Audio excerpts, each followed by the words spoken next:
I like to wear colorful socks.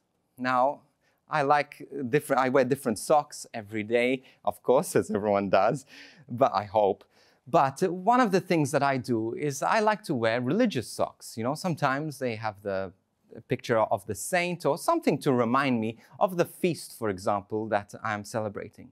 But one thing I noticed, that whenever I take a photo of these socks, I often get emails, especially from places like India and Southeast Asian countries. And in these countries, they get so offended that I wear a saint or something holy on my feet. And at first, I'll be honest with you, I didn't understand that. I didn't understand why people would get so offended. But then you start to think culturally. You see, feet have a different significance in the Indian culture and in Southeast Asian culture. For example, if you enter into an Indian household, you will never enter with shoes. You will always take your shoes off. While in the West, you can walk in many households with your shoes. You see, in the Indian culture, in many cultures in Southeast Asia, the feet are considered dirty. They're considered base. And so to wear the saints on the feet is offensive. And I understand that. And I'll be honest with you, I've stopped posting it because I don't want to offend people. But you have to understand also that in different cultures, it is different. Now, why am I saying this? Because I believe that also in the culture of Jesus, there was a different significance. Of course, they didn't have socks then, but the feet were very dirty. They were very dirty because people would wear Birkenstocks, that wear sandals, and they'd be walking through the streets, the cobbled streets, and you can imagine they shared those streets with the donkeys, with the horses and everything else, and even cows and whatever was walking through that street. And as you're walking through the street, the mud, the manure, everything else gets stuck between your toes and between your nails. And of course, the pedicure, there was no such thing as pedicure. And so your feet would get so dirty, so stinky. And so by the time you got to the house, it was a mess. Your feet were the dirtiest, most sacrilegious part of your body. And so what they would have was a ritual where they would wash your feet.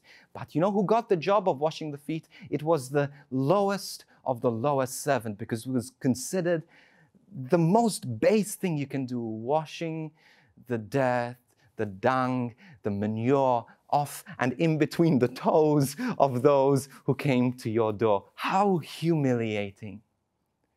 And guess what? This is what Jesus is doing today. He is doing exactly this. He's waiting at the door for his disciples, and he is washing the feet, the toes, the nails of those disciples. And when he was washing their feet, it wasn't just pouring off. You know, you go to your church and you have the washing of the feet. Your feet are fantastic, wonderful, clean. The most you'd have is some lint off your socks. But not Jesus. You see, it was stinky, it was dirty, it was base, it was embarrassing. Jesus, don't you know where I walked today? Can't you understand how messy my feet are, how stinky my feet are? But yet, Jesus insisted, because Jesus is not disgusted by our stinkiness. He's not disgusted by our mess. He's not disgusted by the things that we often are disgusted by in our own lives, because he loves us. And he came to serve us in our mess. Not in our beauty, not in our perfection, but he came to the very mess that we are, the most embarrassing place. And you see, God hasn't stopped meeting us there. Jesus hasn't stopped meeting us there. And this is where you as a Christian need to meet others. When was the last time you got uncomfortable to serve someone? When was the last time you were there to take away the stinky mess, to stand with someone even though they made you uncomfortable, even though they road raged in front of you, even though they upset you, the stinkiness and the filth of people's mind, were you there to serve them in spite of that? Wow. I wish I had that strength that Jesus had.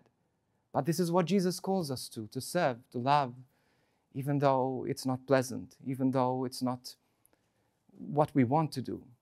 But again, a reminder of servant leadership. This is where we have to serve, to get uncomfortable, to serve others, even in their brokenness, even in their stinkiness, even in the most base place. God is there, and so should we be there.